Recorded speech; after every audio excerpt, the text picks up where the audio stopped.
There's an absolute surprise.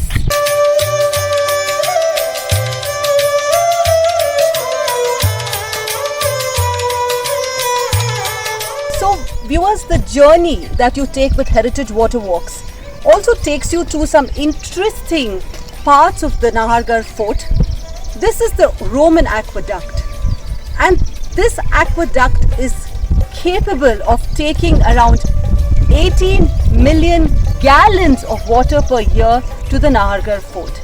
This is nothing but architectural marvels are here to tell you more about what is behind the stories. I belong to Rajasthan, and as per my nonagenarian Bua, she is 92-year-old.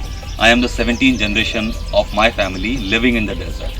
So I automatically get this that instead of blood, there is sand flowing in my veins. Despite of having no water, is a water civilization to me, because everything that we do from our every waking moment, it is a water civilization. From our mores, rituals, traditions, living style, music, dance, food, culture, everything is about water. It's like it's a beautiful civilization hidden in plain sight. As you can see, I'm standing near to a water channel which conveys water from a couple of kilometers in the forest all the way to the Nahargarh Fort and store them in gigantic tanks. And can you imagine, on top of a hill 700 feet above Jaipur, we have these beautiful water systems which can store millions and millions of gallons of water, and how beautiful they are conveyed into the fort is something to see and witness and to be in awe of, right? गर्जत बरसत सोच दिल, धूप छाँव लड़न, इन धरती पर आवता, डर पे इंदर अनंत. What it is saying is that there is lot of sun, there is lot of heat, clouds form, but they do not drop their moisture. In fact, even the rain god Indra is afraid of coming to this land.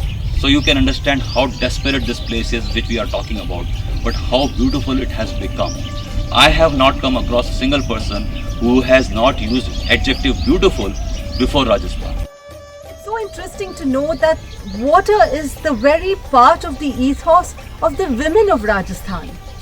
From the Lehriya, what is Lehriya? As per the expert Neeraj, he says it's the leher of the water, which is indigo and blue. I'm going to make you listen to it from himself. Women wear Lehriya on a specific time, which is on the festival of Tej, which is the first major festival celebrated across the state before at the onset of the rains, right? Now what they are saying by wearing this fabric is the request to the rain god Indra that we do not have flowing water. Now imagine thousands of women wearing indigo colored light and dark fabric on their bodies. It can give you an illusion of waves flowing across the place, right? Second is women walking to a water body to fetch water. Now there is a dance form called Chari dance and Bhavai dance. When you talk about Chari dance, it is usually using a brass pot on top of their head, and on Bhavai it's a terracotta pot. In this dance form, women have couple of pots on top of their head, and during the performance they do couple of acts like walking on glass shards, on the edge of a very sharp plate, or on a sword without getting hurt. Now where is this coming from? It is nothing but a woman's daily life to go up to a well or a water body, step well or a pond or a lake, right, to fetch water. But when you have multiple pots water-filled pots on top of your head is heavy. You cannot look down, right? Now you have to understand the terrain, lay of the land, only by feeling the pressure on your feet. So they train their feet to avoid any depression, any kind of sharp object hitting their legs, and they apply selective pressure on their different feet to avoid getting hurt and bringing home safe that whole water. That is what is the dance form. That is what is transferred completely into the dance form which we saw. There is a very distinct music form called Paniharin music, which was made famous by Anuradha Paudwal. It is about, like, imagine, I'm going to draw a scenario for you.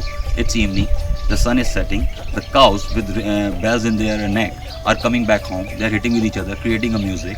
Women are walking back home, getting water from the well. They are together and they're talking to each other. Now there is talking. So there is singing, then there is lot of noise, which is music. All of it create a very, very beautiful scenario of a typical Rajasthani village coming back home. And this has been encapsulated into a distinct music form called Paniharin music. Viewers, if you can see, we are here in Nahargarh Fort. We are talking about the beautiful history and culture of water in Rajasthan. And right here what you see is totally an architectural marvel. I'm going to soon take you there. However, can you see all the hard work that was done at the canals there in the water zones finally culminates into this amazing zone. And if you walk with me a little bit here, there's an absolute surprise.